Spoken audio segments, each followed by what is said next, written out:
একজন প্রবাসী ভাই মরুভূমির থেকে কষ্টতে কি বলতেছে বাংলাদেশি মানুষের উদ্দেশ্যে, প্রবাসে যারা যাইবো তাদের উদ্দেশ্যে একটা কথা বলতেছে, আপনারা একটু শুনেন।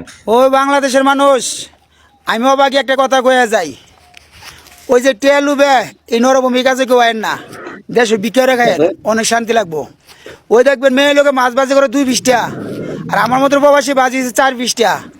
এই বুক বাঁচাতে গেলে ফিট বাঁচাতে পারি না, ফিট বাঁচাতে গেলে বুক বাঁচাতে পারি না।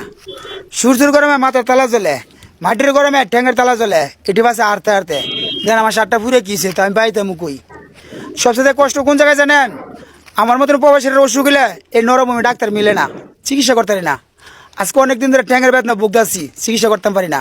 তো আপনার কাছে অনুরোধ, এই নরভূমি টেয়া লুবে কাছে কেউ আয়েন না, দেশে বিক্রি রাখেন, শান্তি পাইবেন। প্রবাসী ভাইরাই জানে যে প্রবাসী কত কষ্ট। আমি সব প্রবাসী ভাইদের জন্য দোয়া করি, আল্লাহ যেন তাদেরকে হেফাজতে রাখে, ভালো রাখে। আর প্রবাসে যাওয়ার আগে অবশ্যই যাচাই বাছাই করে, দালালে ফান্দে পড়ে কখনো যাবেন না, যাচাই বাছাই করে যাবেন। আর প্লিজ ভিডিওটা শেয়ার করে অন্য কাউকে দেখার সুযোগ করে দিবেন।